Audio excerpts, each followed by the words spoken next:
Hi Peter, you've just joined the AKORA Resources team. What were your reasons behind joining AKORA? Yeah, thanks, Gareth. Look, I was really excited to look at the opportunity because it's rare that you find projects with such great metrics, and we'll come to that in a second. But a lot of great work's been done in the iron ore space, and I feel that there's an enormous amount of value that can be generated out of this project. When you're talking metrics, what are some of the metrics that have caught your eye, given that the PFS is still kind of hot off the press? Yeah, well, the team preceding me and led by Paul Bibby completed the PFS recently, as you said. But what strikes you is that the very quick payback of the DSO-based iron ore project that doesn't take into account the deep-seated material, but quick payback, 1.8 years, incredible metrics, revenue to cost ratio exceeding 2 to 1, where we've assumed an iron ore price of $100 a tonne US and a cost base of 42. Anyone can do the numbers quickly. That turns into cash very fast, and really that only considers, as I said, the surface material, the DSO. And I think the other thing that struck me is that only approximately 45% of the known structural trend at Becky Soper has been drilled. So there is a question mark about whether or not we can build upon what we already have as a very strong project worth over 140 million US dollars. So for those not in the know, DSO translates to direct shipping ore. Just walk through those who may not be as familiar with the AKORA story as you are, how the project is set up to return early revenues and then the longer play. Yeah, so you're correct. DSO it's a very simple process. We're talking about shallow open pit mining where we mine, screen, and truck and ship the material. There's no complex processing facility required for DSO, and very well-worn path in the iron ore space. And I suppose when you consider projects, it's a very low-risk entry into cash flow because there's not many things that you have to consider, and the capital cost is low, circa $60 million.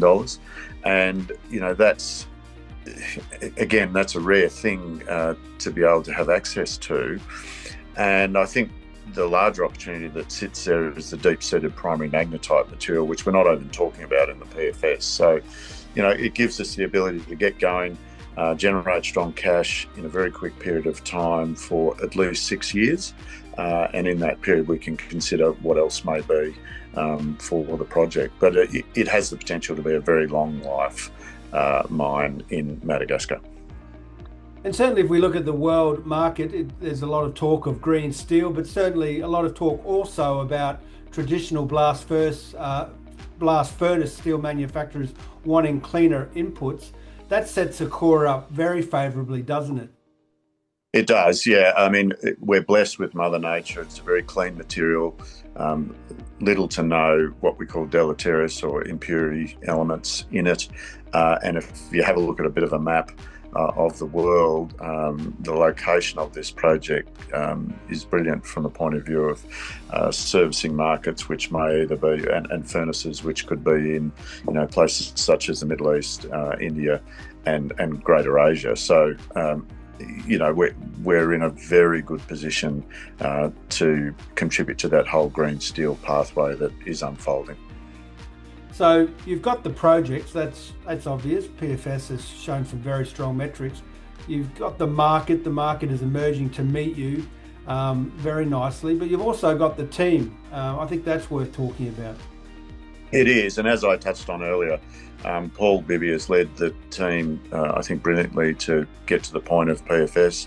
The amount of work to go into that, whilst the public may not see it, is enormous. But we're led by Chairman Graham Hunt, who has had a long history in the iron ore industry with BHP, and Paul, of course, worked for a long time at Rio. So we really have the right people on the bus to take this project forward. So that, you know, the next steps clearly now the PFS is out is to build on that. So we'll build on that with respect to it adding not a lot of people, but additional capability to take this project from effectively an exploration project to a development and an operating project. So talking team, I don't mean to put you on the spot, Peter, but how do you feel your background serves AKORA's ambitions moving forward?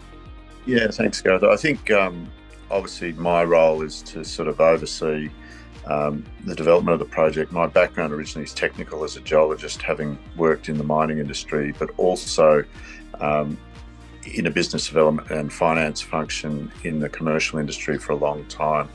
The most recent transaction I was involved in was with Rex Minerals as part of that executive team, and it was a very similar situation in that we had a project that had moved from exploration into funding, and then subsequently the plan was development, and we put that package together to take it from, as I said, explorer to developer. That was very successful, so successful as it turned out that that company was taken over. But I think what it did show is we know what steps need to take place from here to sort of get a good financial outcome for shareholders with the value that's embedded in this project.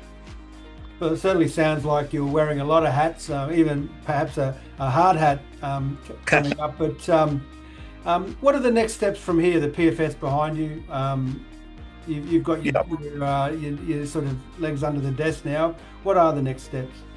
Yeah, so there's a number of steps, some internal, some external, but you know, clearly our focus is moving to establish the MOU in country on the project, the Memorandum of Understanding.